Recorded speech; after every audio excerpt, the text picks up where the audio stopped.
Welcome, ladies and gentlemen, to another episode of Vedius VOD Reviews. My name is Vedius, obviously, and if you're watching this, clearly you're watching it on the YouTube, which means that you're not here live with the Twitch chat on a Monday at 6 p.m. CET. If you were, do you know what kind of conversations you could be a part of? Thought-provoking, mind-blowing, thought-fulfilling conversations, such as, wait for it, are you ready for this? Wait for it. How many legs does a dog have? And if you had access to all of the hair in the world, what would you do with it? You too could be involved in such thought-provoking questions and conversations if you just came along to the Twitch chat and asked these questions yourself. You could be part of the conversation. You could be part of the mind-blowing experience that is, of course, Twitch chat. That's every Monday, 6 p.m. CET, twitch.tv/Vedius Come on down, watch it live. It's a fun experience for everyone. Anyway, we're here for Fnatic versus G2. It was a banger of a game. We're going to be talking about the draft. We're going to be talking about the game. We're going to be having a lot of fun. So without further ado, let's jump straight into it. We're going to be watching on double speed. We're going to be jumping through these bans real quickly. La-di-da-di-da. And then let's talk about them. So let's start. These bans. What do they tell us? Number one, why doesn't Fnatic want to first pick Syndra? This is a question mark. Well, the reason why Syndra is so strong in Europe is because she can be flexed into both mid and bot. I don't think she's played jungle anymore. I don't know about that. But these two primarily is what makes her good, which is why she can be a pretty safe first pick because you don't actually know where she's going to go.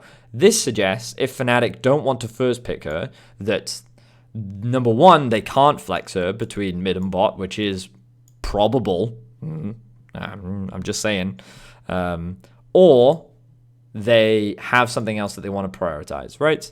The other thing is you'll notice that the Senna's banned away, which is also not good because typically Senna is a red side ban because they have to ban Ornn, as you can see right here. They normally have to ban Senna as well.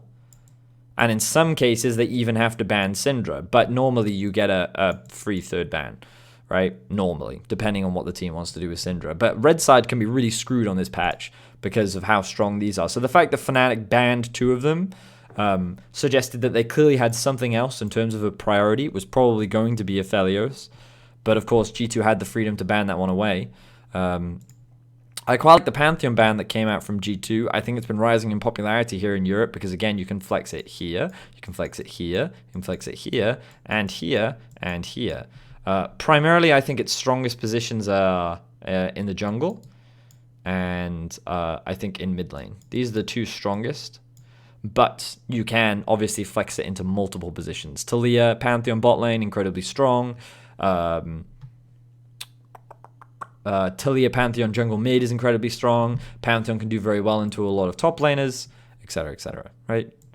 What makes him super strong is his dive. He has pretty fast jungle clear. He's like such a very strong early game jungler. And I think his scaling is quite good, not in the sense that he has a huge amount of kill threat, but he can soak up a lot of damage. He can act as an engage. He can draw a lot of pressure. His crowd control, like his cooldowns are quite short because you get 40% CDR very quickly, and so on and so forth. So I think it's super strong right now, and I like the ban a lot. The Karthus ban as well from Fnatic suggests that they can't play it. And like the thing about these bans from Fnatic is it suggests to me that they can't play it or don't want to play it, which is always a concerning thing because these bans should not be coming out if you're blue side.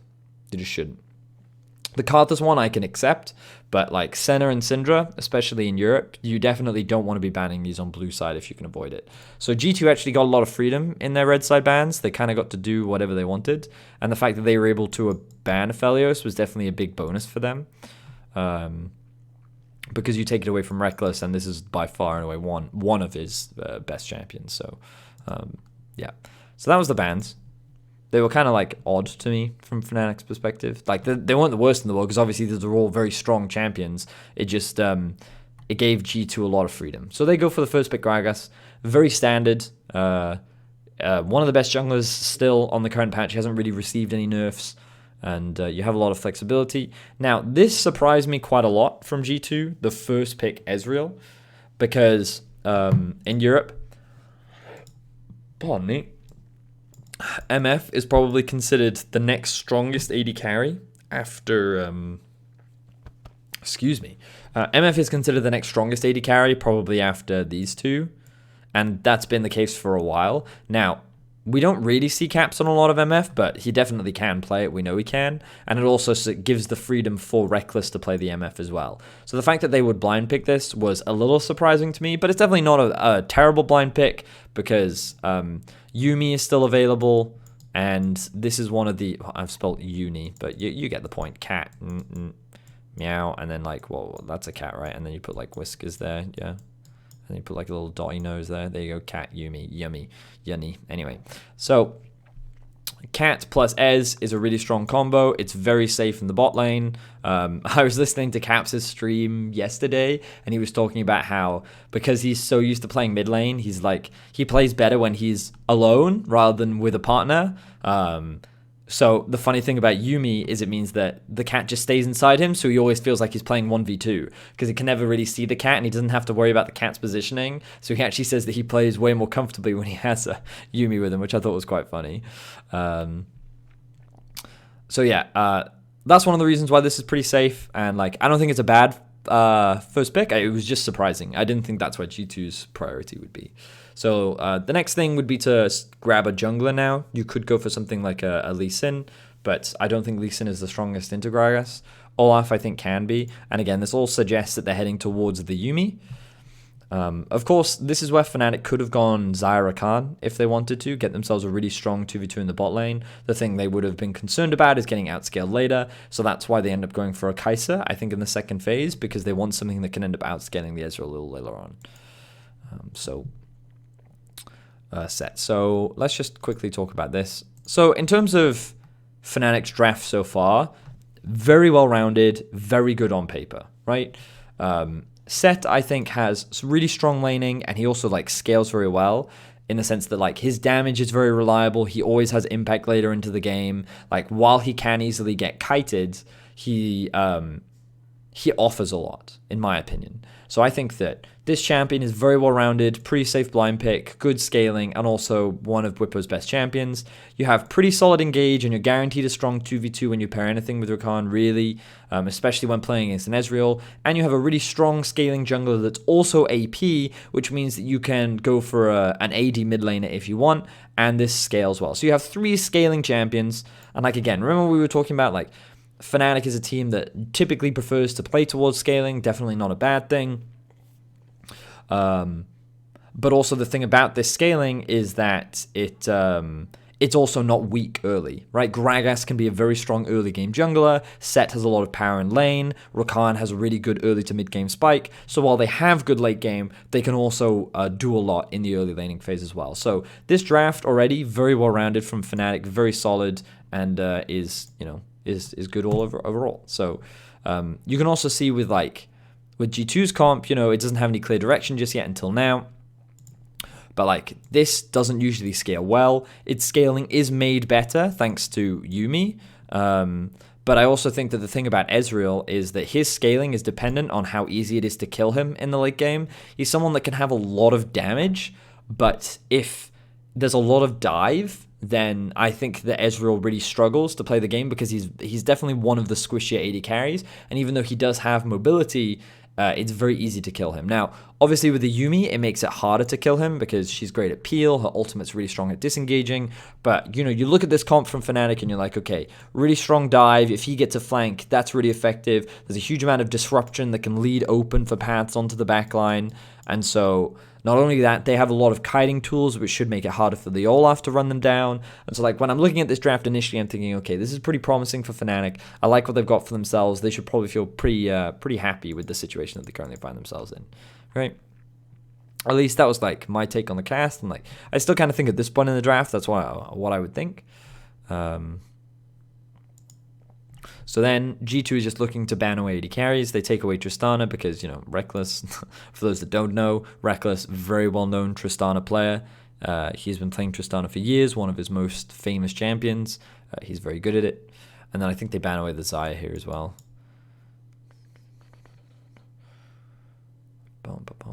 Yeah, because just you deny the Xayah account. Yep. And Fnatic ban away the Aatrox because Wonder's good at Aatrox. And while I don't think that Aatrox loses to... while I don't think Set loses to Aatrox, I think like it's a fine ban. And the Kled ban as well. I really like this a lot.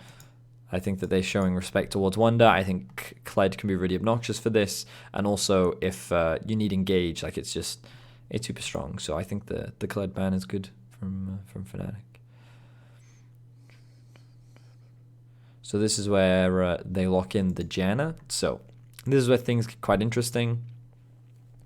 Because when I'm moving into this second phase, right, again, I already said, I just talked about it. I think that this draft so far from Fnatic, like, gives you loads of options. You can go in, like, any direction that you want, pretty much.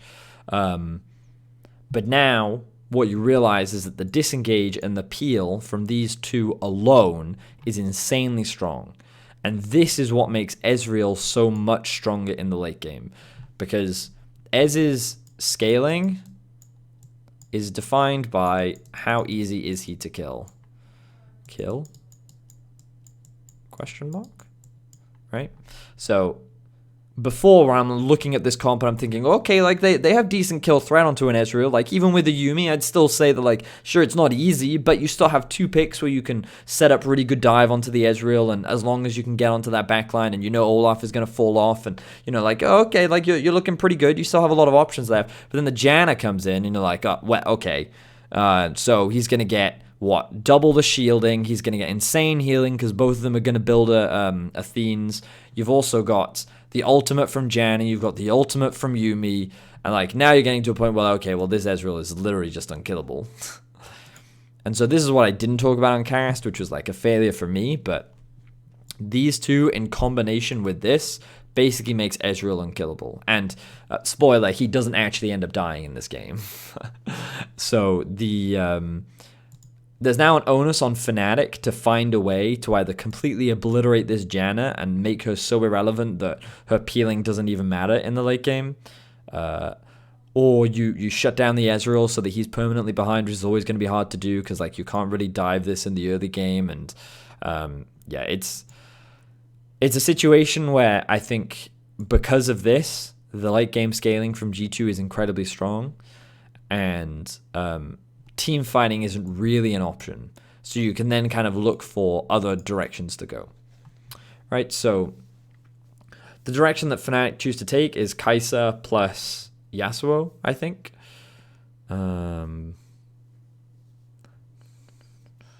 think Cassio would have been a bad pick.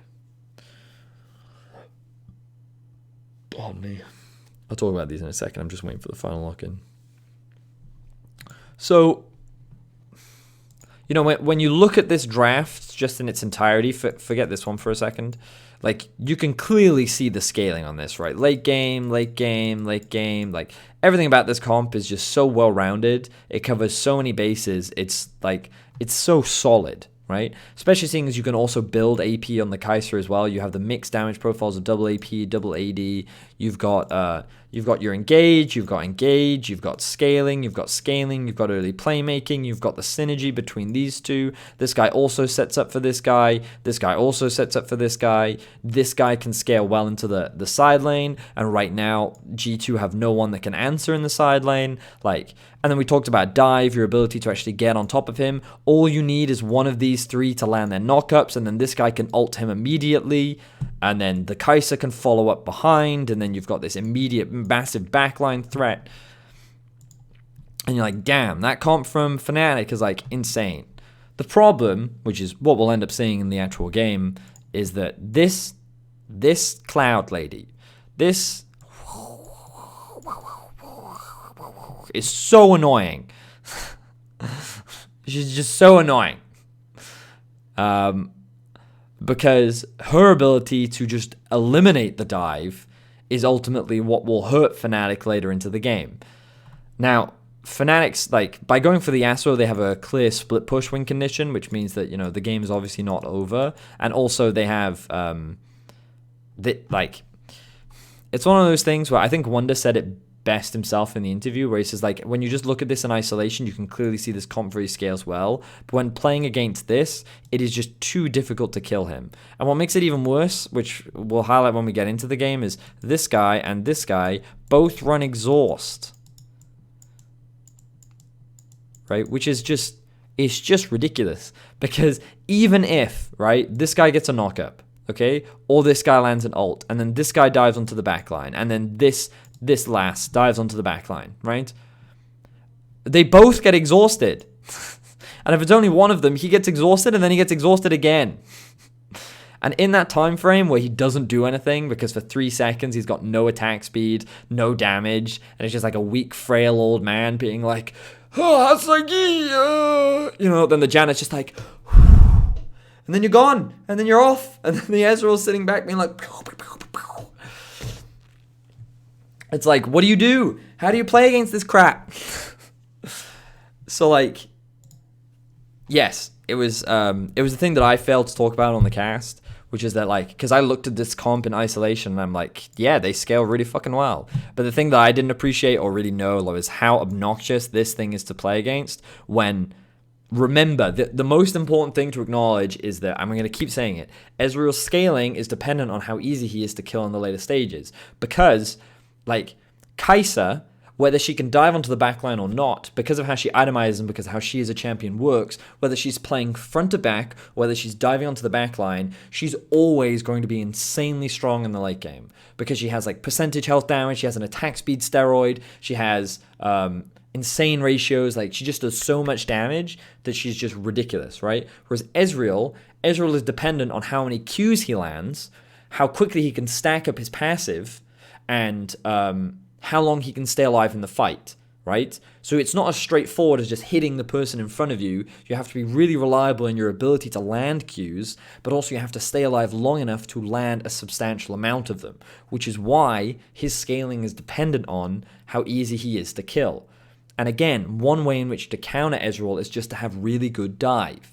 But that then gets mitigated by things like Janna and the Yuumi in combination that make it nearly impossible to kill this already pretty mobile champion.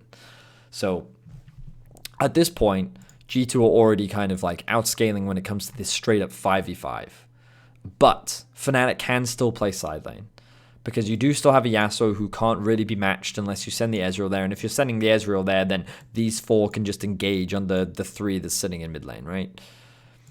So, what G2 do is they then round out with the Akali, and the purpose of the Akali is to then try and be able to match this guy in a side lane. Like, look, you can see that they were almost hard committing into just building more utility. But what was super interesting about this pick is I loved hearing from Perks after in PGL, like, it's impossible for him to play against this, and this, and this, right? Like, Akali just gets bullied. She gets pushed around. Windwall can also be super obnoxious. If she's just left isolated in a 1 versus 1, Akali should be fine, right? She can win that. I'm not saying that she does win, because again, like, I would say it's pretty skill dependent. I think Yasuo can do a really good job against Akali. But Akali in a side lane left in a 1v1 is like pretty comfortable. In the actual 5v5, playing against this comp is really obnoxious. So I think the purpose of the Akali was just to be able to help mitigate the 1-3-1 threat from Fnatic. But yeah, I'm not entirely sure, because he did talk a lot about how like it was really difficult for him to actually play these team fights, but at the very least he kept drawing pressure, which is good. And I think the other thing to acknowledge is that if you put all the eggs in the Ezreal basket, then if he dies, you have nothing. However, if Akali goes in and is diving alongside someone like an Olaf, you create this point of pressure that Fnatic have to deal with. And if there's one more thing that keeps Fnatic from getting on top of Ezreal, then G2 is coming off better in the fight. Does that make sense? As long as Ezreal isn't being killed, then your chances of winning the fight are high. And that's what I think Akali can be really great at, because she can just jump in. She can be like, oh, you might want to dive my AD carry, but you also have to deal with me. So first you have to get through me, and then you can go deal with him. And obviously she's very slippery. She has a lot of mobility, and she's very difficult to deal with. Perk said on stream the only reason he picked Akali was for safe laning phase versus all roams. Okay, that also makes sense, yeah, because when we think about it, Janna in the early game, it's hard to dive her because she's very willing to concede early farm because she doesn't need it. On top of that, this duo is very hard to dive as well, which means that the only lane that Fnatic can really play through is the mid lane. Which means that when you think about safety, Akali is probably one of the safest because she has W, she has E, And while her ult is weaker, it's still a very powerful disengage tool if used properly. She also has a slow on her Q, which just makes it even more annoying. So, yeah, that's fair. It's a fair argument from Perks. She is a very safe mid laner that will avoid giving away quick snowballs. So, yeah, that's fair. All right. Does anyone have any quick questions about the draft? Wouldn't knock mid being pretty good for Fnatic instead of yes? No. The only reason why knock would be good is if their plan was to like permakill the Janna, but like Nocturne really struggles against this and this. Really struggles. Also, like, all the Ezreal has to do is hold on to his E until... as long as you don't E preemptively, Nocturne gets screwed. Yeah. I think, like, what Fnatic could have considered is, you know, changing this for a stronger split pusher.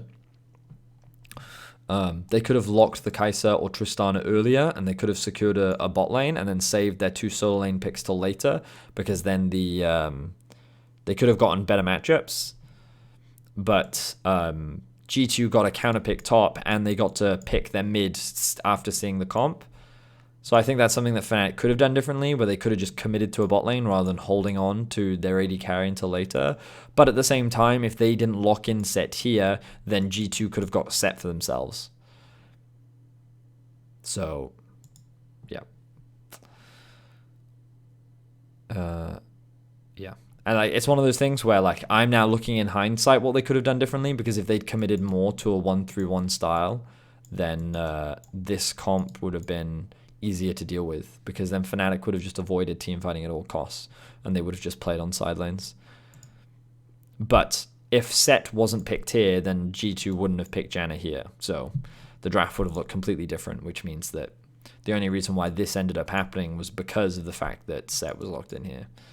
So yeah, that's why it's kind of like ifs, buts, maybes, you know. I don't think that Fnatic's first half was bad. I just don't think that they were expecting a Janna. This caught them off guard.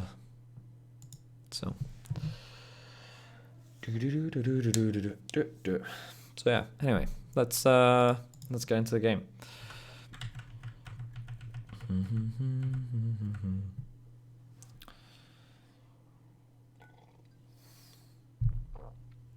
All right, I gotta move my camera.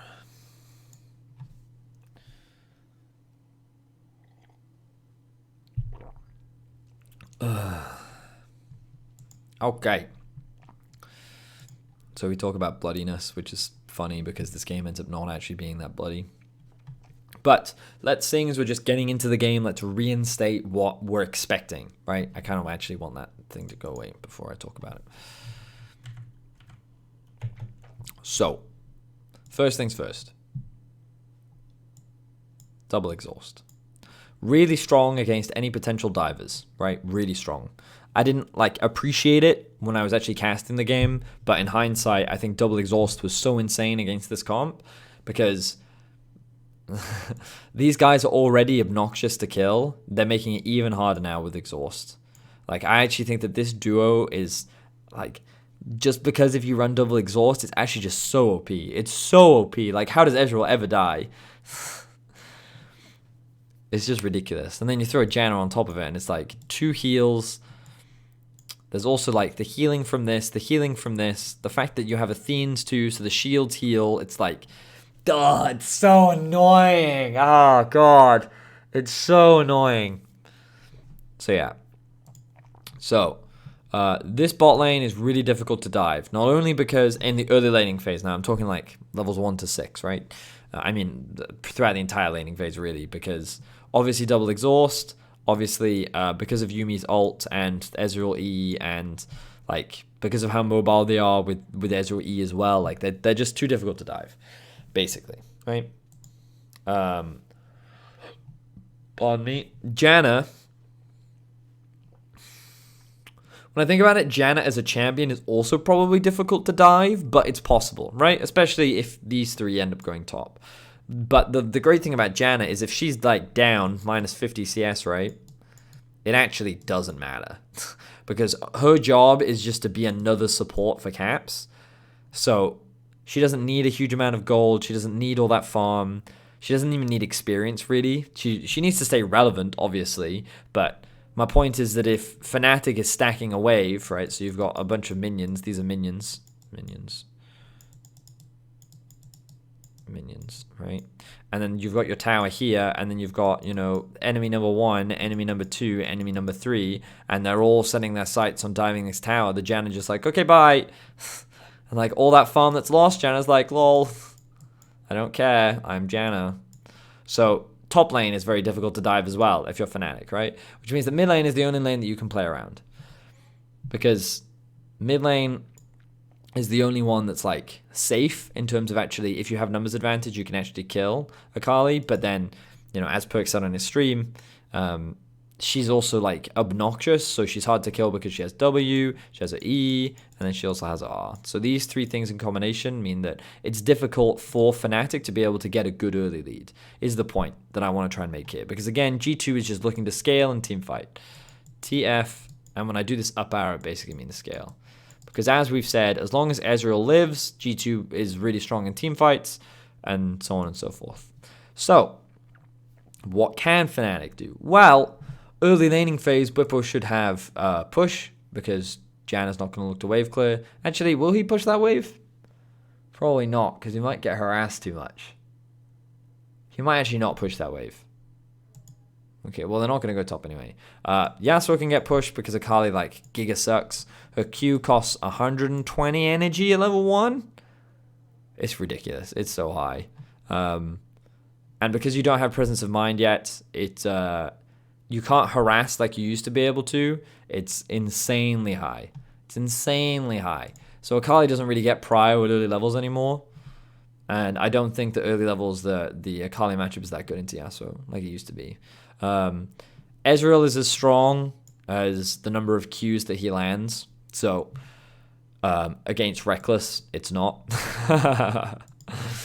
But I think that these two together, Rakan, the fact that he can just keep hitting the minion waves, and he's going to be running the, I forget the name of the item, but obviously the one that when you last hit it, it just insta-dies and then pushes. I think Fnatic have a strong pushing bot lane, which then gives them priority and access to the enemy jungle. The thing that they have to be careful of is Olaf in the early game. He's really strong.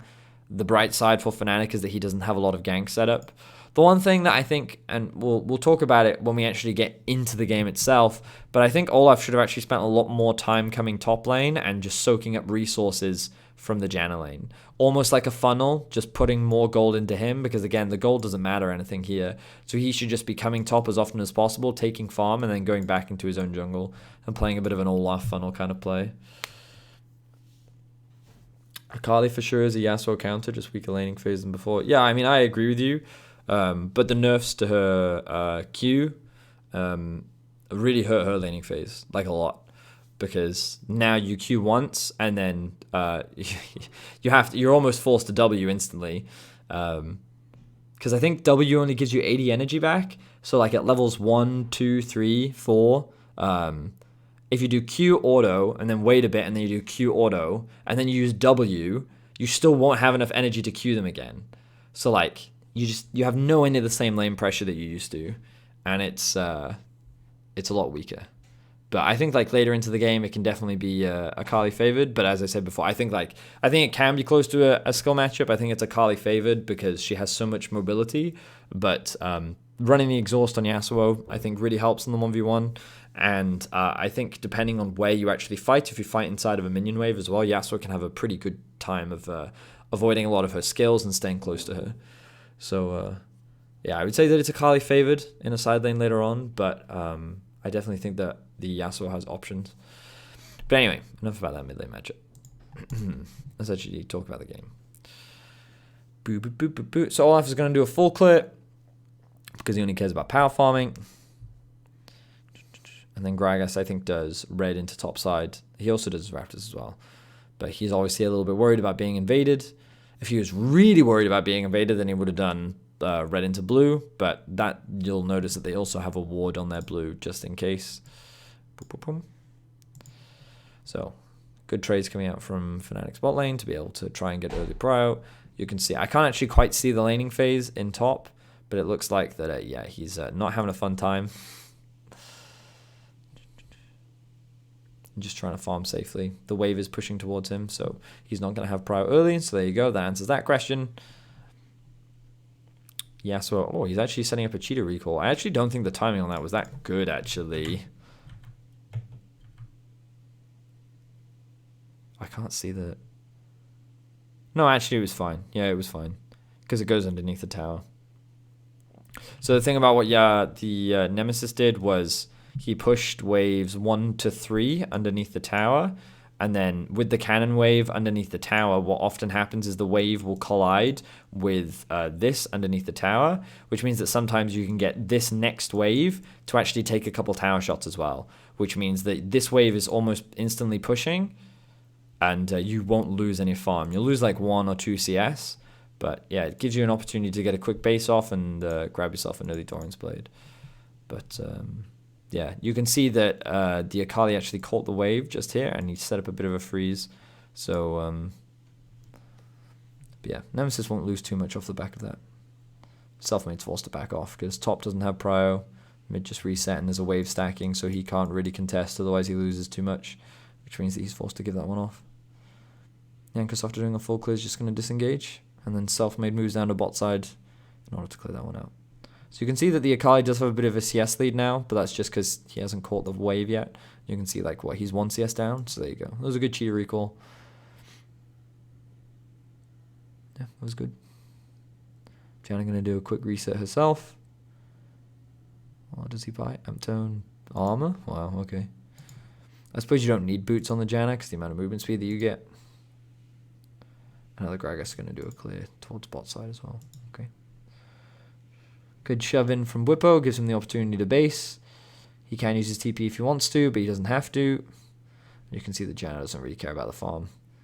He's catching the wave so that it's pushing towards him, which is nice. And that will actually push this way, which is really good for Wonder, because then it forces the top laner to overextend. So let's have a look. Yeah, I like what Wonder did there. To explain it a little bit more for those that don't know. So Wonder's farm was all here, right? Wonder's farm. There was a lot of minions sitting here dying underneath the tower. What Wonder didn't want to happen was this next minion wave to come here, because if it takes tower shots, then the wave will automatically push in favor of G2. Does that make sense? Because obviously these minions will have taken more damage than these minions will have, which means that because they both do the same amount of damage, it'll start pushing that way, right? So what Wonder does is, because he doesn't give a fuck about the farm, he instead goes up to the lane early, and he drags them all into a clump into the bush. I mean, I can show you because... So he does this, right? So why is this important? Well, one of the problems that you sometimes have is that once you get close to the tower, even if it froze here, right? Because these are already in a clump and because these come in a line, this first minion ends up taking way more damage compared to the first minion on this one, because all 6 of these are hitting that one, which then instantly kills this minion, and then the wave is again pushing towards you. So what he does is he clumps them up, brings them into the minion wave, waits for this minion to die so that the wave gets to about here, and obviously they're already at a health disadvantage to begin with. But you'll also notice as the wave hits, they hit together. I didn't quite pause it in time, but... So, just like that. So see? So they're hitting as like a group rather than in a line, and because they're not being hit in a line, that also helps.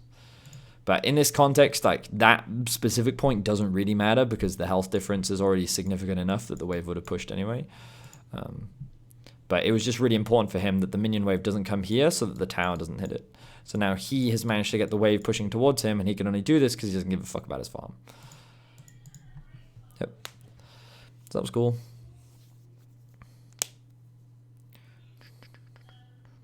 So bot's a little bit behind for G2 because they had to do an early base so they could grab tier. They obviously don't have a TP, which is something you'll often see on Ezreal, but the exhaust will pay off later. Bwipo's forced to overextend because he's got to break this freeze. And now we see one of the early ganks in the mid lane. So obviously, first base, very common for supports to roam mid. Because they've kept prio, one sec. because Fnatic have been able to successfully keep prio in mid and in bot, they've been able to secure control over the bot side river, which is super valuable, but it means that Hylissang is pretty comfortable walking up here because he knows it's going to be in darkness. Now, Kai'Sa recognizes that she can't approach this wave by herself because the amount of poke is really dangerous, so she just kind of lightly hovers, and then she's going to path up towards the mid lane as well. Right? A lot of energy gets burnt. He's trying to go for a bit of a trade, and then he's forced to flash. Of course, the power of Akali there means that he stays very safe, but he's going to lose a bit of farm, and obviously he's going to lose his summoner spell. So now that forces him to play a lot more defensively, but he has DP to get back into lane, so not the end of the world. Bit of poke being landed. So now because they know that Yasuo is just reset and they have information on where Hylissang is, they could consider going for a Drake because Reckless will be forced to catch this wave bot, which they do. But they could only do this because, you know, they recognize where Nemesis was, they have information on Hylissang, and they know that Reckless has to catch that wave bot lane as well. So it's also Olaf, and he can do it very, very quickly. So because G2 brought the Akali down in order to help secure the Drake, that meant that Yasuo had access to the wave first, so he could push that in, forcing the Akali to get stuck underneath the tower. Because of that, Yasuo can look for a roam up top. As we'll see in a second, there's a top wave slowly stacking, as you can see, and the Gragas is also making his way up as well. So the communication was probably from Akali, from Perks rather, saying like, hey, mid is missing. There's a wave obviously stacking up, and Wonder has enough years of experience to recognize, if I was Fnatic, I would look to dive on this wave. So he just fucks off. Yep. I love that he also used his heal, because the heal gave him a burst of movement speed. I think it's Nimbus Cloak now. Whenever you use one of these abilities, it gives you bonus movement speed. So then you're able to just like, fuck off. So yeah, it costs him a heal, but keeps him alive. And again, he doesn't care. He doesn't care about this farm. So he's pretty happy. And then Nemesis loses a wave in mid for it, but he's not going to get too much about that. Oh, they also managed to steal away the enemy red, which is good for them. Olaf going to walk in and be like, oh, well, now I'm sad. Good steal from Nemesis. And he's obviously not in a position to be able to counter invade as well, so... Selfmade probably doesn't want to start it because Bwippo wants to reset. Oh, we also didn't talk about it. I talked about it in the cast, which is why I forgot about it. But Bwippo ran Predator against Janna, and he also rushed early Swiftness boots. Now this is Galaxy Brain, because normally what you see on Janna's is that they will abandon their lane actually pretty quickly, and they'll roam. And they'll assist with ganks. So they'll like follow the Olaf around, and then they'll actually look to set up ganks, mid lane, bot lane, whatever. But G2 don't feel the need to force anything this game. But one of the main things about this is it actually allows Bwippo to move quickly from top into mid or into bot and actually follow the Janna. But also, when you think about the number of slows that exist on G2, the Q from Yuumi, the Q from Akali, the Q from Olaf, the Q from Janna. I think it's the Q, or is it the W? It might be the W. But all these slows, boosts of swiftness, I can't remember exactly by how much, but it also reduces the effectiveness of slows, which is great against champions like this because it helps you chase them down. So it's really good. It's really good. He doesn't care about the farm, but the plates and free lane made set pretty strong or not. Yeah, but like, it doesn't matter how strong the set is. All that matters is that Set is going to struggle to get on top of the Ezreal later on into the game. Yeah, he's never going to be able to kill him. So it actually doesn't matter how strong he gets. This is why I said in draft, if this gets blind picked and then you pick like, I don't know, let's say Camille or Fiora. Camille or Fiora getting all these items means that they can split push even earlier. And then G2 would have a problem. But the Set's not going to try and split push this game. He's not that good at split pushing. Like, he's fine and he can, but he's not that good. So like him getting all this golden resources, as long as G2 don't take a bad fight too early on, then they'll be fine. But yeah, like we can talk a little bit more about that later.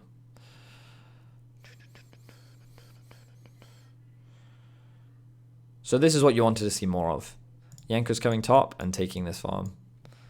I think he should have been doing a lot more this game. To be fair, like, it's not like, he had decent farm. But I think that he should have been doing it a lot more often than he actually did. Excuse me. So Hilla's saying self-made roam up top. Janet's like, all right, I'm out. I don't care.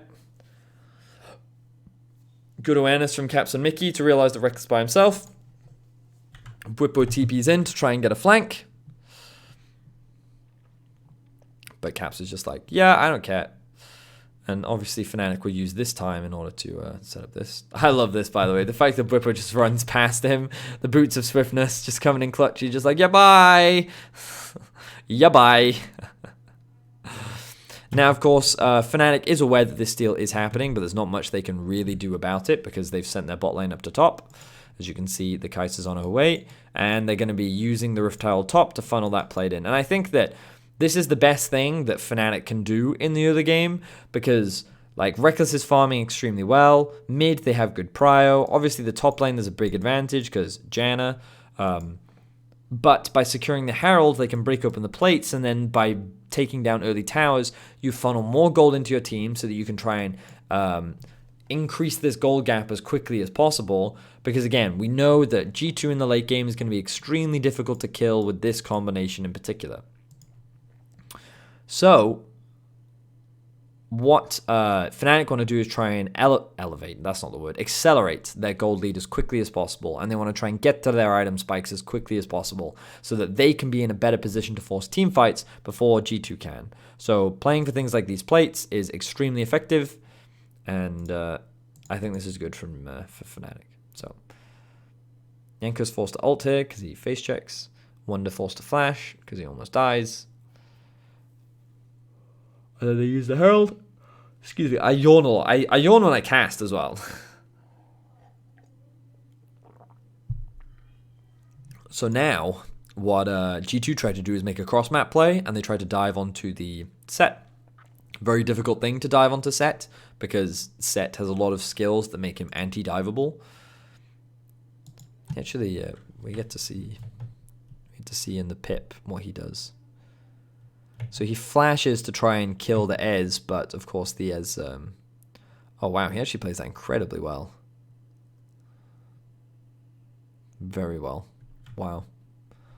Props to Bwipo. So Bwipo, he flashes over, right, to threaten the Ezreal, forces the flash out of Ez, and then when the Olaf closes the gap after using his ulti on him, he then uses his ulti onto the Olaf to then separate him from his enemy. So he's now burnt 2 flashes... and they get the heal out from Yuumi.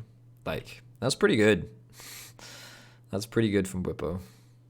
To be fair, though, I'm not sure why he chased at the very end here. Oh, I suppose he was going to die anyway. He had no cooldowns left. They were doomed. But the bright side for Fnatic is that they obviously got a top tower. They also got some more damage onto the tier 2, and they didn't lose their bot tower, so they can return back to standard lanes now. And because the wave was pushed all the way underneath, Set now wants to freeze the wave here, so he needs to get back to top lane as quickly as possible, but I think the Janet's going to interrupt before he can. But if Set can freeze the wave... Ooh, okay. So look, what we should be seeing now is the Set actually freeze this wave here. The only reason why he wouldn't is if they want to contest the Infernal, which they should consider. But, yeah, I think he's actually better off just freezing that wave top.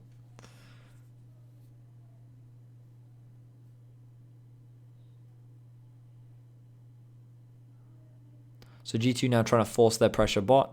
He actually... Wait, he shoves it? But why?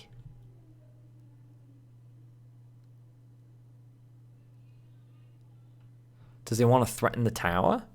No, he just wants to shove it and roam? Okay, yeah, okay, no. He wants to shove and roam. Okay, that's fine. This is fair. Oh, wait.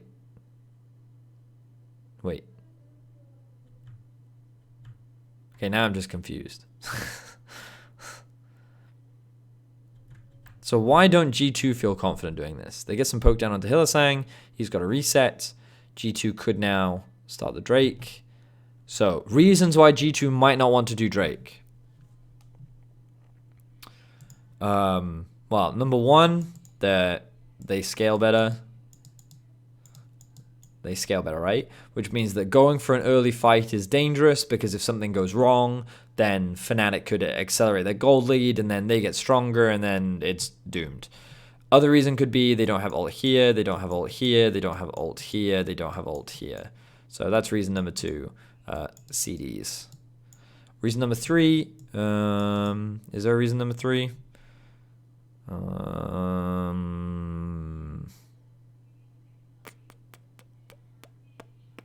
Trying to think. They might just be weaker at this point in the game because Ezreal only has this, Akali only has this. She's probably sitting on a lot of gold that she wants to spend. So maybe they're weaker? Weaker, question mark?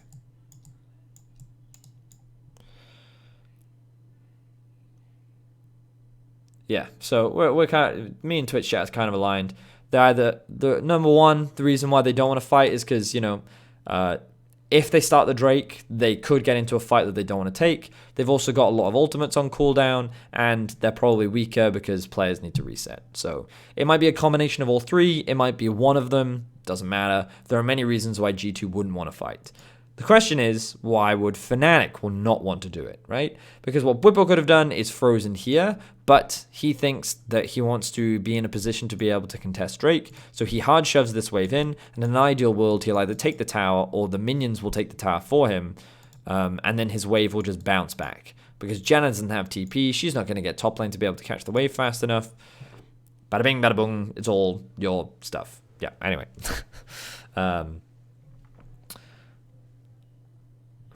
So why don't Fnatic want to do Drake? Let's think about it. So obviously G2 start it. And then Selfmade is posturing. Reckless is still on Vision bot lane because he's farming. And they push in mid. And then I guess Fnatic also want to reset. I mean, Gragas is doing his jungle clear. Do you think it's just because Fnatic wanted to reset?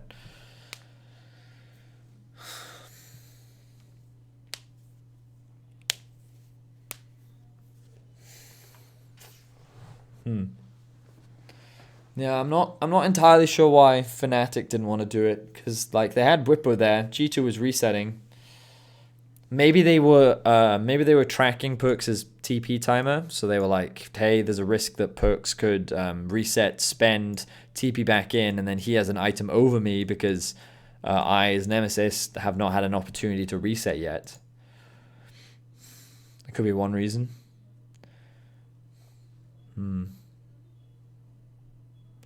Yeah, I understand that they want to reset, but G2 is resetting. So while G2 are resetting, Fnatic could have done it, is my argument. So I'm trying to think of what is the reason why in that window they would choose not to do it. Because, like, if we go back, right? So look. So Fnatic walk in. They have information on where the Set is roaming down, because they would have seen him push stop and move. They know that Rakan has just reset because they forced him back. They know that Kai'Sa's bot. So the only thing they know for sure is who's nearby is Selfmade and Nemesis. Yet they choose to disengage because they want to reset and spend their money, right? So Fnatic should now be aware, oh, hey, we've got people coming. We've got Rakan coming and we've got Set coming and we have mid prio. And the moment Akali shows mid, we should actually be able to start this because Kai'Sa's also coming up as well. Do you see what I'm saying?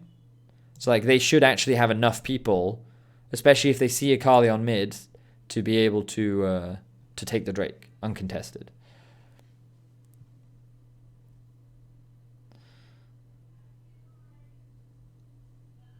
They might have felt that they wouldn't. I mean, if they do think that, then I don't agree with them. Yeah.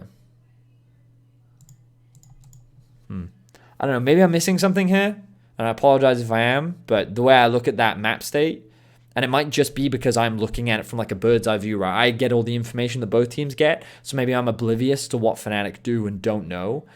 So I'm a little hesitant to sit there and like say that they were objectively wrong not to go for that Drake, but based on the information that I had and the like logical reasoning that I could deduce, that was an opportunity for Fnatic to do the Inferno Drake.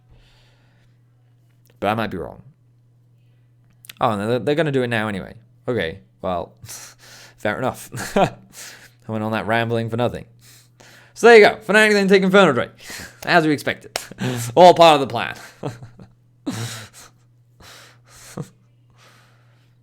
Alright, Set's now pushing in top lane.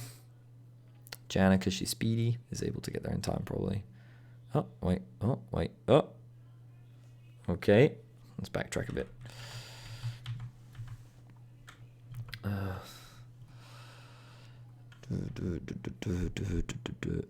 So Set knows that he can push because he sees the Janna.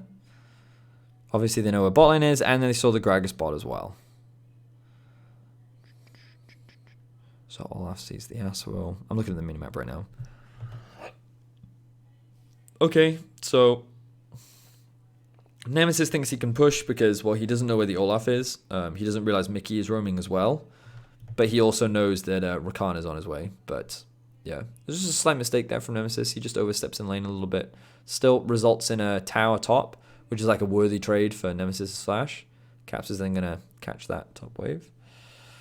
It's funny that both the Janna and the Yuumi are mid lane. It's quite funny. You can see Reckless has a lot of gold. Bwipo and Nemesis also have a lot of gold.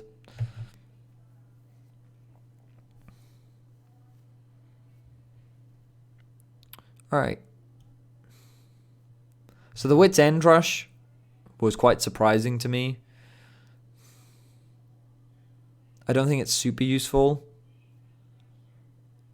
Because on the one hand, I understand like the logic behind it. You know, magic resist item synergizes well with Yasuo.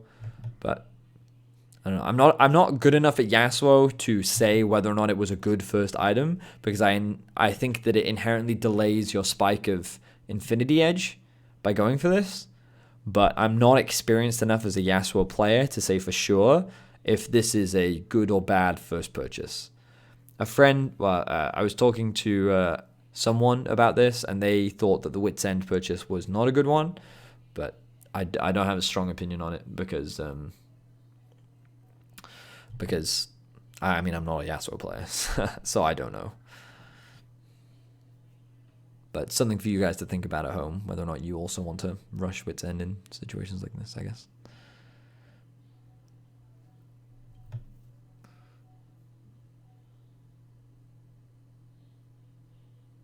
Nemi said to have tried it many times and he prefers it. I mean, that's fair. I mean, if it's a Nemesis preference thing, who am I to judge him on that? He's also someone that rushes Nashes on Diana, and I tried that and I actually quite like it, but my issue with it is like you have huge mana issues. So one of the cool things about having two supports is you obviously have a lot more vision. Nice sidesteps here from Wonder. This could have been a big pick, but I actually don't think anyone was in range to really follow up, so they were probably just hoping to get some summoner spells out from Wonder. These small shenanigans allow G2 to set up vision control around Baron, but Rift Out is the thing that they probably want to secure, because Baron's not alive yet, obviously. Oh, this is our first fight of the game, I think. I mean, that would be correct.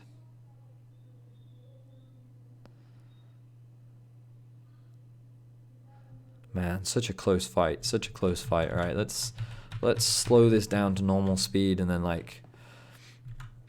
So let's first like look at the state of the map. So the first thing you'll notice is that Perks does have TP. He also has Gunblade. Athene's is done. Sheen is done. Trinity Force is done. Jungle item, Wit's End, Akali, and I would actually say that Caps is probably stronger now just because he has the Sheen, whereas only the Manamune is done for Reckless. But he has a level advantage, which does matter, especially in the mid game. So Fnatic have top wave, I think, slow pushing in their favor. It's hard for me to tell right now, because I'm not quite sure how big that wave is. But someone needs to go deal with this wave at some point, right? Bot wave as well. Oh, Foxdrop, thanks for the raid. Welcome, everyone. Welcome, welcome. We're doing VOD review right now for G2 versus Fnatic. Yeah, as I was saying, there's a top wave here that's just kind of stuck or awkward or whatever you want to call it. but it's not really going anywhere. Akali is underneath her tower, and while they know that Perkz does have TP, they have an opportunity to move up, and they can at the very least force his TP out. So Fnatic is looking for a fight when they feel right now, because they have some of their core itemization completed, they could force a fight, right? Wonder's not at a point where he's going to be ridiculously oppressive, because only level 10 Janna, barely any items except for the Athenes, which is obviously a very good first purchase, but meh. The biggest thing is the Gunblade being done for the Akali, who's not in the fight right now. So Fnatic tried to force an engage, right? Whipple pops his Predator, looks for an opportunity. Cat splits up from Wonder, right? They can't quite chase, and you can see why this champion ends up getting kited by things like this, and why he's going to definitely fall off in the late game when it comes to team fights. But Fnatic do split out Jankos, so they're thinking, okay, maybe we can go for something here. Quick ultimate response comes out from Jankos to avoid getting ulted and knocked up from this. And then he gets a quick shield from the Janna as well, so he doesn't end up taking like any damage, basically, right? Olaf then, knowing that he's level 10 and this guy's squishy as hell, goes for a fight, right? Doesn't get knocked up by Nemesis, so the ultimate can't come through. And then Janna positions in a way where he's just far enough from the actual action itself to offer healing, while also not actually being threatened. Meanwhile, Caps is trying to zone these two away with the Yuumi damage and the poke, and Kai'Sa's awkwardly stuck outside the fight.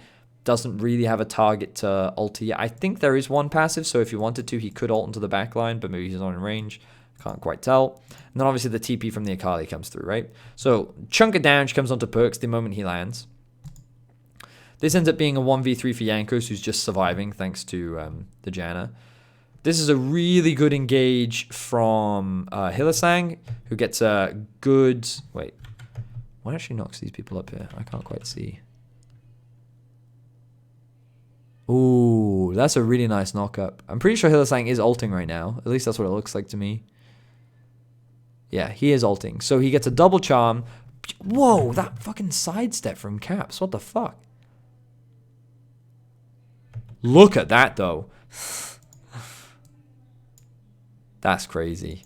I wouldn't have seen that. Like, that's literally just... That's crazy. Obviously, he doesn't get charmed here, so you can make the argument that Hylissang misses, but I think he has to take that path in order to get the charm. But that such tiny sidestep from knockup from Caps means that sidestep of the knockup means that the Yasuo doesn't get it. Obviously, the Yasuo lands a double knockup onto these two, misses Jankos, unfortunately for him. But then he gets a good double ulti off. Meanwhile, Caps then gets charmed afterwards. But then here's the first... Actually, both exhausts get used at exactly the same time.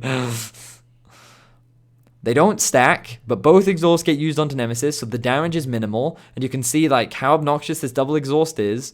Perkz is keeping these two at bay now. Meanwhile, Bwipo is disengaged. Caps ease... What the...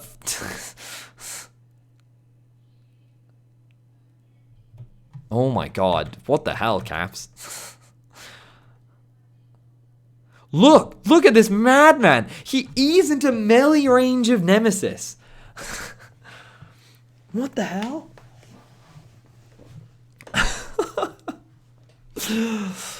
What? Okay, so he eased into melee range, right? Yuumi's obviously going to jump on top of him. Perkz is also going to join the fray. And I mean, like, from their perspective, right? From their perspective, they're just like, well, this is great for us because we're 5 versus 2, right? This is great. Meanwhile, Reckless in the backline still hasn't used anything. Nemesis. Oh my god. Alright, so if... so a couple things here. So the awareness... Oh god, these guys are insane. So we're watching at a half speed, right? What impresses me, right, is the awareness of both Caps and Perkz to see the tornado coming out, and they both flash reactively. Both of them. To dodge that knockup. Now, admittedly, he doesn't have ulti, so he wouldn't have done anything with it. But both of them see that in the chaos that is this fight, and are able to react to it. And then obviously Jankos gets a little bit of health back because of Triumph, gets the shielding from Wonder as well. And then this is a really good body slam from Selfmade over the wall. And then Reckless finally ults into the fight. So, what you have to appreciate here, and this is really important if we go all the way back to the start of the fight. This fight starts off as a 2 versus 1, which Fnatic nearly lose, right? Now it's a 2 versus 3, and then Caps is slowly getting closer and closer. Now it's a 3 versus 4 in favor of G2. And now it becomes a 2 versus 5. Reckless wasn't involved in this fight at all. But look at how actually close it was. Right now, admittedly, Caps was barely touched. Okay? But if Reckless was able to join this fight sooner and was able to dish out damage, like, this could have been a very different fight. But you can see then again, you can already start to see how difficult it is to play against Caps because of the amount of peel and mobility that he has. Look, look at that. So he gets hit by this barrel, right? He takes... he gets a heal from Yuumi, and he gets a shield from the Janna, and the Athene's shield from the Janna helps give him regeneration as well, so he's full again. And they could keep chasing. They don't know that Reckless is in that bush, and good pathing there from him is able to help him get out. Holy moly. That's an intense fight, though. Oh, and then the TP comes back in from Bwipo to help keep his AD carry alive. Oh, man. What an intense fight. So many cool reactions there. But, like, Nemesis, I think, couldn't have played that fight really much better. I think Nemesis did everything that he could. I really think he did.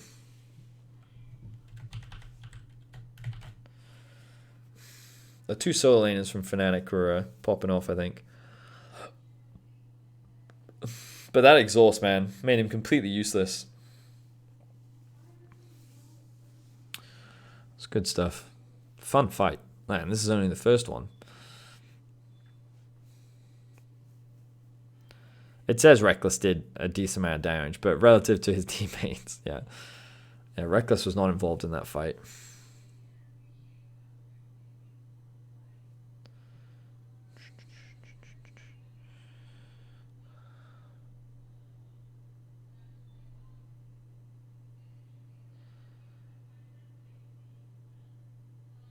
All right, so let's pause for a sec. Kind of like think about state of game, think about what's good, what's bad, blah blah blah blah blah.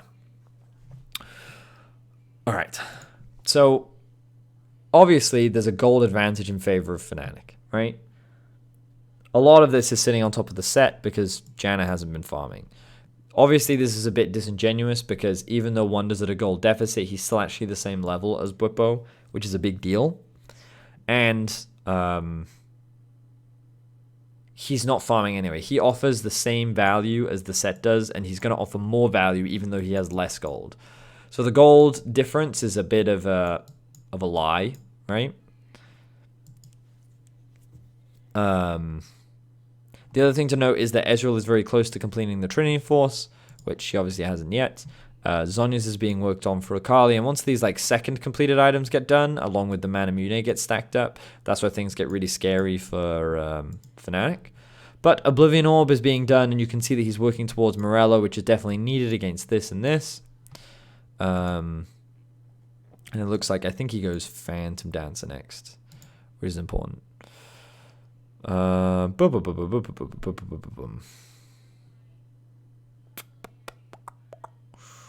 You guys think Executioners? I think Bramblevest also could have been good. Because like if he and Akali are always going to be hitting you, same with Olaf. I think Bramblevest would have been really strong rather than Executioners. In my opinion anyway. Because you can get like Executioners here. But Bramble I think on him would have been stronger. Obviously you're itemizing into armor, which isn't ideal against all of this. But it's an easy way to proc Grievous Wounds I think. And these guys are very likely to do it. So,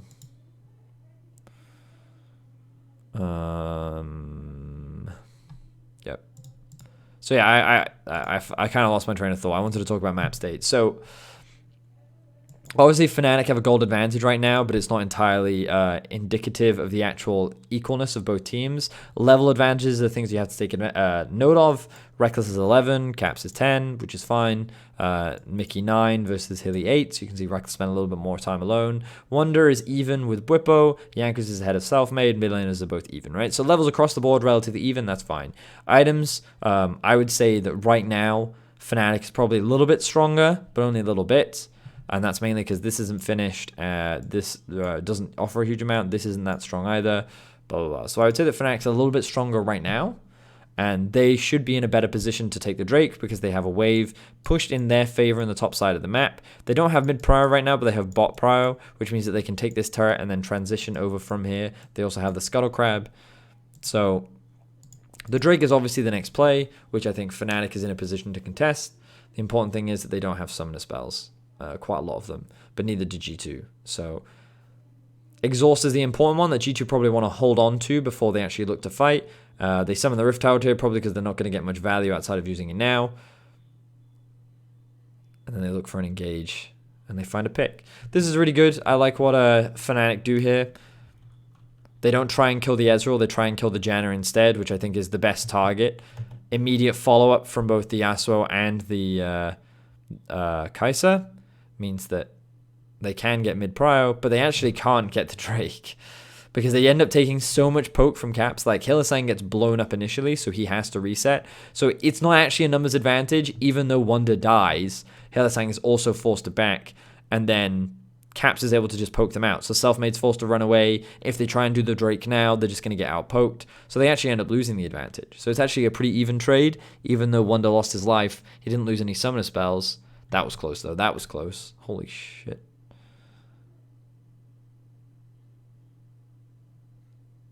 I stand corrected.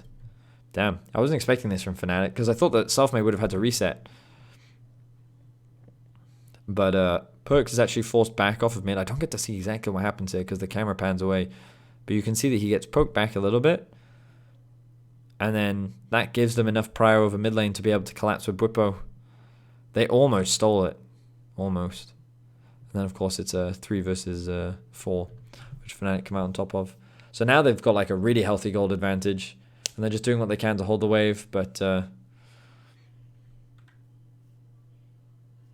yeah. They managed to keep the tower alive, which is good for them. And they extend the gold lead a little bit more. But if you look at the items now, Stinger comes through. Phantom Dancer completely finished. Like, this is a really good setup because they end up getting 3 kills overall. And they don't lose anyone except for the Drake, which was almost stolen. Yep. Big deal, big deal. So this is why I'm saying I think that Fnatic's actually in a really strong position. I actually don't know if they can win a side lane right now because Perks has just completed Zhonya's, so the Akali can probably match him. But it's going to get harder and harder to actually play out this game. It is going to get harder. So like as we build up to the Baron that will be coming soon, I can understand that Fnatic is probably feeling a lot of pressure because now, again, when we look back at the map state, there's the Trinity Force, Muramana also finished at the same time. So while the Kai'Sa does have Muramana, this Ezreal is now like ready to go. Ezreal is strong. Double Athenes sitting on both the Janna and the Yuumi. The Zhonya's makes the Akali way harder to kill. Black Cleaver's still not done yet for the Olaf, but not the most pressing concern right now. G2 is like online, basically. Now, the advantage for Fnatic is that they do have the magic resistance coming through. Again, like I think that maybe healing reduction should have been a higher priority. Obviously, the Gragas is slowly losing out on jungle and farm. And like it is important to notice that Bwipo, while he is ahead, he's actually not doing great in terms of farm. Like, these are the farm numbers that you're looking at. You know, you're around the 200 mark at about 22 minutes into the game. He's only at 150 because this wave has almost been permanently stuck here. No one has actually gone out to clear it, ever. Part of the problem of Fnatic taking this tower is they have to push the wave really far out in order to clear. And once you get past the 25-minute mark, well, not even that. Once you get past the 15-minute mark, because cannon minions start spawning every 2 waves, waves don't just auto-push anymore. It will push slowly, depending on certain things, but waves are like really slow to progress. And because Bwipo actually, well, he just can't overextend and push this wave out, it actually means that this wave is just kind of awkwardly stuck along here. So he only has access to farm every now and then, while farm is mainly being funneled onto Nemesis and Reckless. So Bwipo is slowly becoming less and less relevant, and you look at this gold advantage, but I'm looking at him and I'm like, he's only at 1.5 items, but so is the Janna. So like, even though there's a big gold advantage, and a lot of it's probably existing between them, those 2 champions are probably pretty equal, with this champion outscaling more. Just something to think about when it comes to like this wave.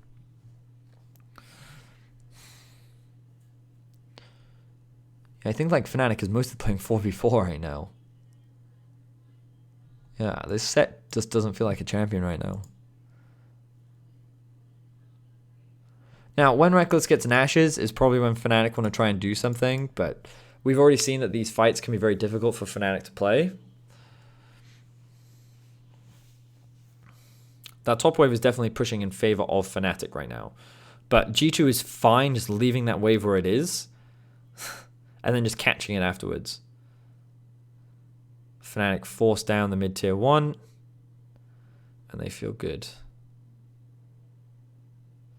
Do you see how this wave just kind of awkwardly sits in? Nemesis now finally able to catch it.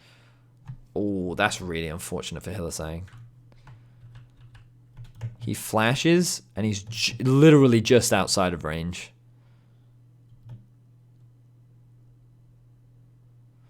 Literally just. And then Perks is going to be able to take this tower.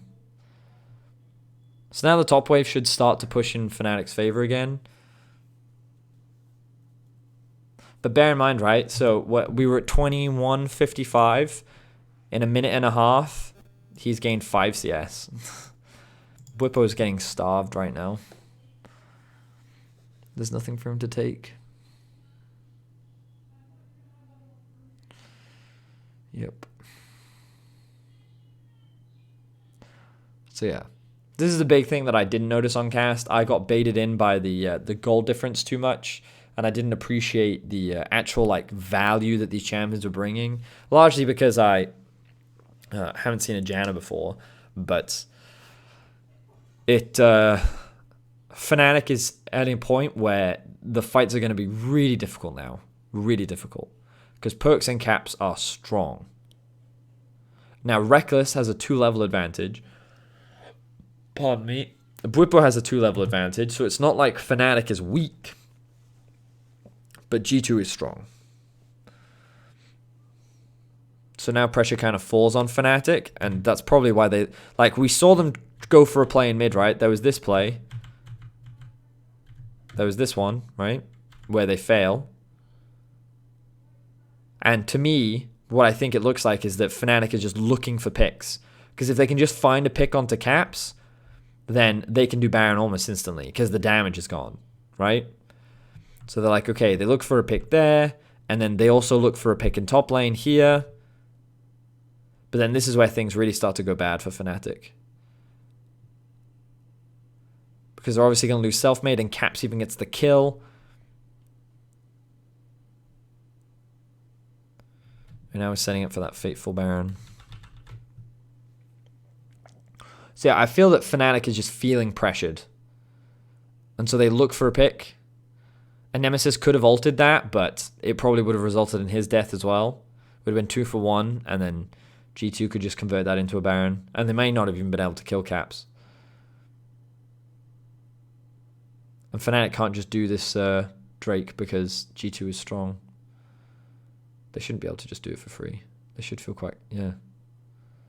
Here comes the flank from... Okay. No, that's fine. They didn't feel confident enough because they didn't have the vision and they didn't want to gamble it yet. They're still scaling. They know they outscale, so... The QSS now done for Caps makes it even harder to actually catch him out of position.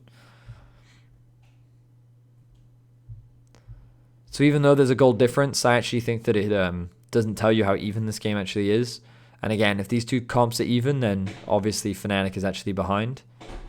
Bwipo is now getting a couple more resources finally funneled into him because he's catched the lane that the Akali's been in, while Nemesis has been going top and dealing with the over-pushed lane. But I think the Baron will be starting soon. And this is where we see Fnatic clear out some of the vision. And so like I'm now kind of getting to... I understand now why Fnatic felt the need to go for this Baron. They push out top.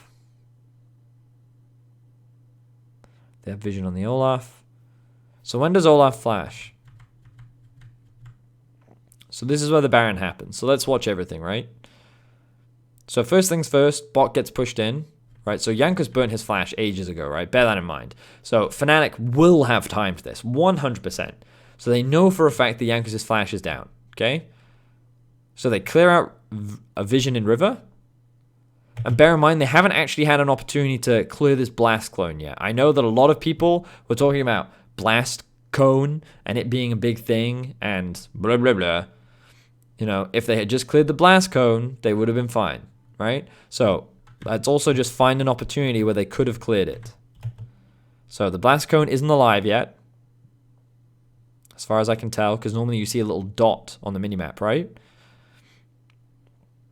So blast cone's still not alive. It's still not there, right? So they can't have cleared it out yet. Olaf walks in with a control ward. And now the blast cone is there. So the blast cone is here now. It just spawned, right? So let's see what opportunities Fnatic have to clear this one out. So they can't do it now. They still can't quite do it because they don't... Right, so they start the Baron because they see Olaf top. And they think that because he doesn't have flash, he's not going to be able to get here in time.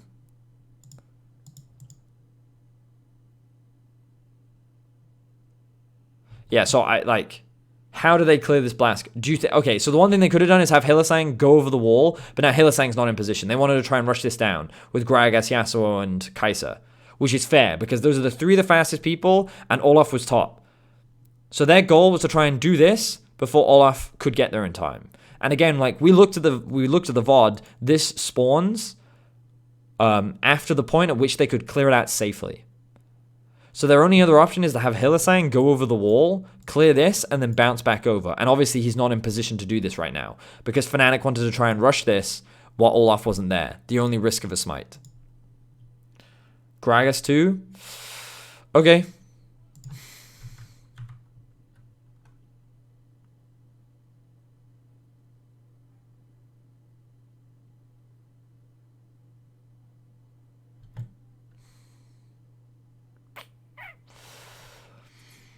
Yeah, you're right. He's probably scared and like his focus is probably on rushing it down, but you are right. Gragas could have considered going over the wall, using the blast cone to get back in. There's a real risk that as he's doing that, he gets poked out and dies. But, I mean, like, if he dies, then they lose their smite. So I'm like...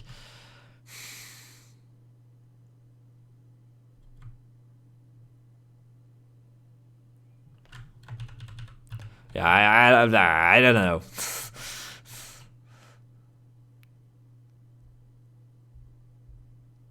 I think it's super risky if Gragas goes over the wall.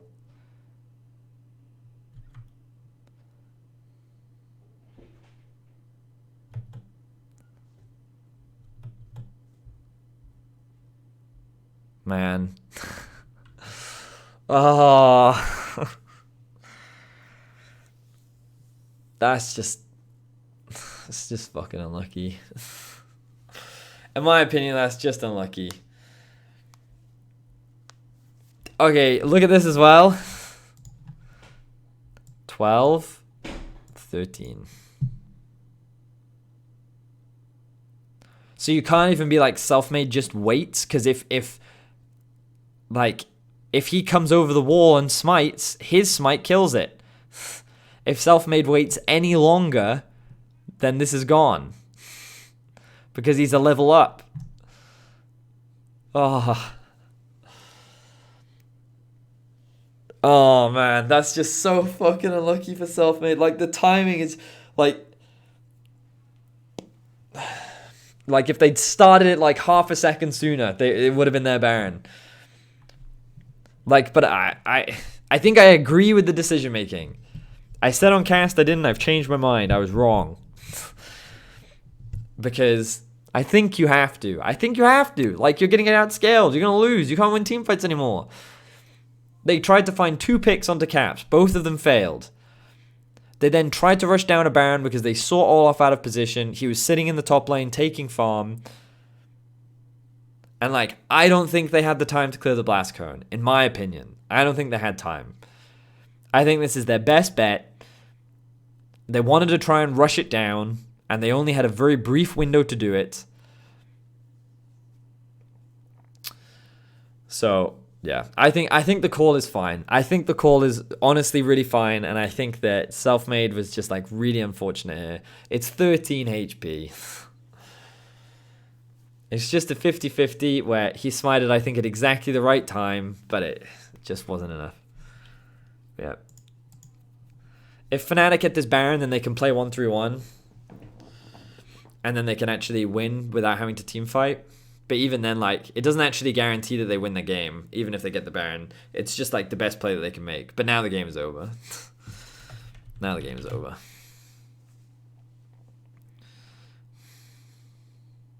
Because Fnatic can't stop this ridiculous amount of poke.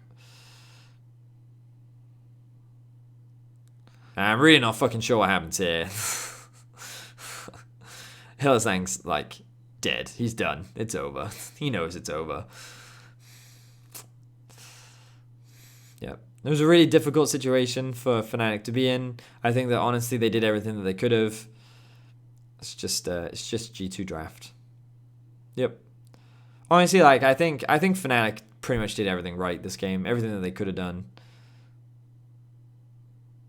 Yeah. There are like, I think in the very first fight that they had, I don't know if Reckless could have ulted sooner. I don't know the range of his ultimate or not. Maybe if Reckless was in that very first fight from the beginning, then it would have been better, but man, it's unlucky. Insanely close game, though. Insanely close. And I think, like, the game actually ends up getting dragged out a little bit longer because, like, Fnatic don't give up without a fight. Like, I think this really goes to show, like, how good Fnatic is. Huge props, in my opinion, to Whippo and Nemesis. I think that they played a lot of these fights really well. All right, this is actually the fight, so we'll watch on double speed first.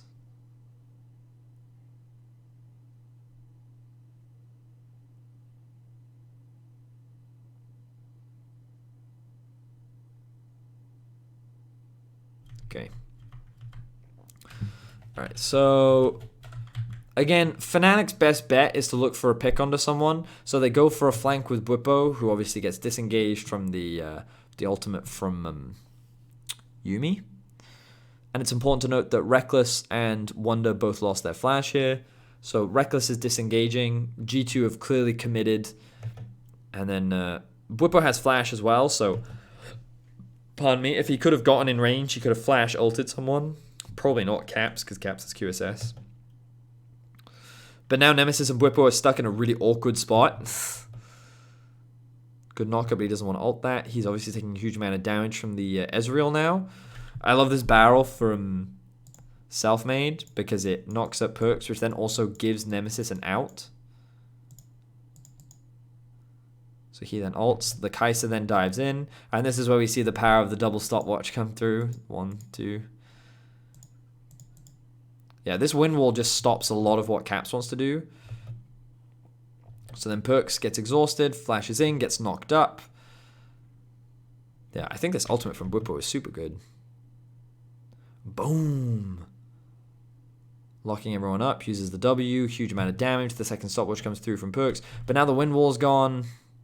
And this Janna ultimate, man, was so insane. Look at the healing, bro. And he's not touched by anyone. It's not until he gets charmed and knocked up by Hylissang, who's like focusing. Like, I think Hylissang notices too late. If Hylissang had just... Wait, what does Hylissang do here? So Hylissang uses his W? No, he uses E. And then he uses E again here, right? And then he's like, maybe his W is on cooldown. Oh no, he flashes. His W must be on cooldown. Oh no, wait, I don't know. Did he use his W earlier? No, he can't have. Wait, maybe he did. I don't know when he used his W. He did use W? He W'd on Whippo? No, he didn't. No, he didn't. Oh, yeah, he did. All right, thanks, chat. Thanks, chat. I'm blind. Thank you, chat. So there's the W. So he W's. That's what gets the knockup. And then Sep does the E. Okay. Yeah. But he's not interrupting the Janna at all. So G2's still getting all this healing. And then they flash out. And then, yeah. That could have been such a huge fight. Even if they interrupt the Janna, though, I don't think that fight is suddenly won. Man, the double stopwatch from the Akali as well. Like, the champ just doesn't die either.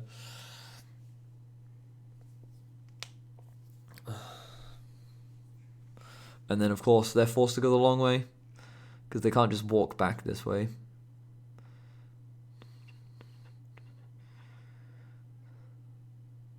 Ah. Close fight, though. Intense.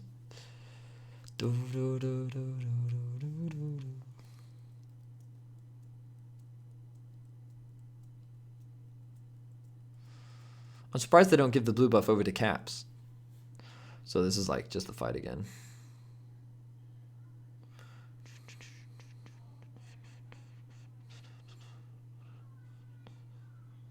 Man, like Perks just should have died, man.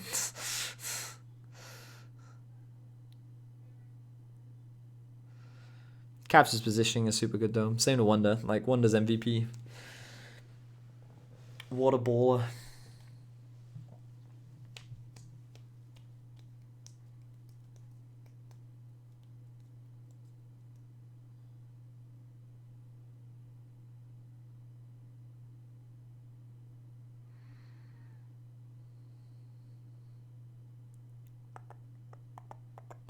Wait, I need to backtrack. How the fuck did this just happen?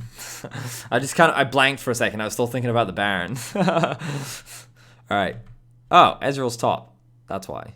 So Ezreal goes top to push out the wave. And then Fnatic's just like, well, okay. Yeah, Ez stays top. For way too long.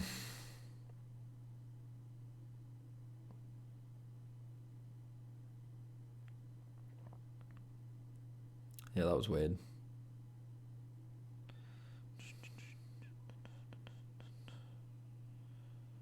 Yeah, Caps has to be so aware, dude. But he's playing, like... Oh my god, he just doesn't die.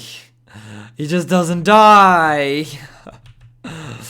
Okay, so Caps is clearly overextended, okay? This is, without a doubt, overextended. Now, he thinks that all of Fnatic is obviously going the long way around, so he wants to push. He just doesn't think that Bwipo is... So, like, you can either flame Caps or you can give props to Bwipo here. Right, it's up to you. I don't care. Regardless, Caps is in a position where he can get engaged on, right? So, Bwipo finds it. The follow-up comes through. There's obviously no knock-up or Nemesis isn't in range. One of the two. Right? Oh, man. That's actually giga sad. So they think that they've got Caps. He QSS's, the ult comes through. The stun doesn't apply, obviously. And then Selfmade goes in to land the ult, but then there's no one to ult. And now Caps is full health again, by the way. Let's watch this in slow-mo. So I don't know how much health he's at, but like... Grievous wounds are applied.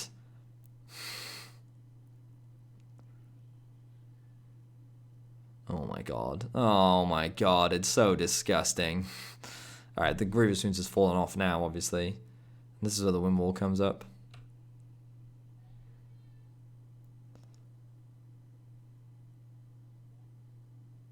Oh, and Hylissang misses his knock-up. So Nemesis can't ulti him. Oh my god.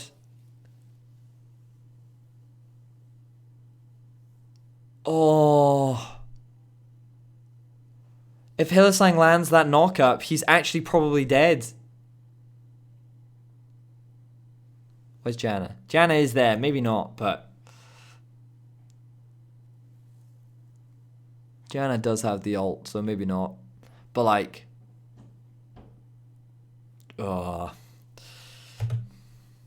That's still very unfortunate. And then that wind wall just misses. And then Hylissang obviously dies. And then Perks. Look at how miserable Perks' life is. He gets interrupted by literally everything. And then, yeah. And then it's over. Oh, man. God, like... Fnatic tried their fucking hardest. That's what I will say. Fnatic tried goddamn hard. Oh, man. Fnatic tried really fucking hard.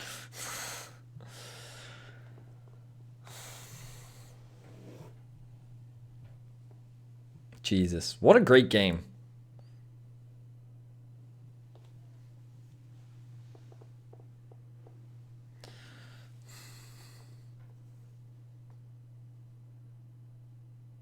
Damn. Yeah, I think Caps definitely should have died a lot more than he actually did.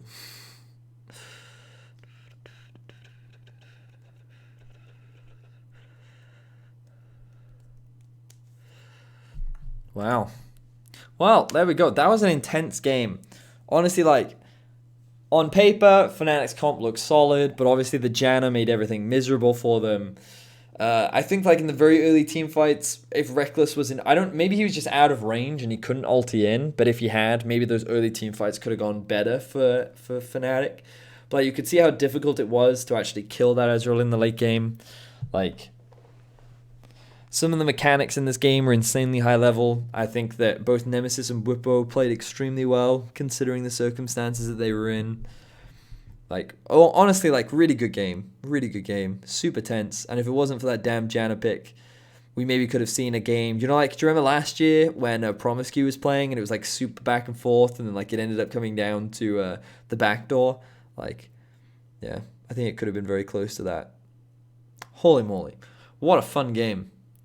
What a fun game, though. Fnatic have nothing to learn from this. This is the first and last time we'll see Janna top. They won't learn how to play against it, and they have nothing to learn from this game. I feel a bit sad. Yeah, but like that's just the nature of the game. Like next patch, there's gonna be new picks. Yeah, I think like small execution things could have been the difference maker. You know, very small execution. And not every game is about learning something new. Like I think Fnatic did almost everything right. Given the confines that they had and the constraints that they were playing under, they did everything that they could have done, I think. There's like, which is like, you should walk away feeling pretty damn good about that, you know? And like, it was literally the tiniest things that swung the game in G2's favor, the tiniest things. And if you want to sit there and say that like, that's just what playing against G2 is like, well then yeah, like, but the same thing is, if G2 is in the other position and those same tiny things happened, like, it would have been the same thing, you know? Fnatic would have won as a result of having a better draft or a stronger scaling draft, and then G2 made, like, small, tiny execution errors. So, like, I don't know if you necessarily need to learn anything from that game. If they just, you know, if they played that same game again and they didn't get outsmited at the Baron, and if they were able to find a successful pick onto Caps, right, like this could have been a different game, you know? So like I wouldn't be too frustrated if I was Fnatic. I'd actually feel pretty good of all the teams so far this split. You know, obviously G2 did lose those games, but even in the games that they did lose, I feel like this one was the most this one was definitely one of the closest games that G2's played, and like they were really pushed. And that's what you want to see from your top teams in Europe. Like you want games to be decided literally by the millimeters, because it just goes to show how close and comparable they are. So I enjoyed it. I thought it was a fucking great game. I had a lot of fun. So yeah, that's gonna do it for this video. Thank you very much if you for watching. If you have, again, we stream every Monday 6 p.m. CET. We'll be back next week for week 8 of the LEC. Thanks for watching on YouTube. You can check out my other YouTube content. Hopefully there's more interesting YouTube content outside of just VOD reviews coming in the future. We'll have to wait and see. Thank you for watching. Bye.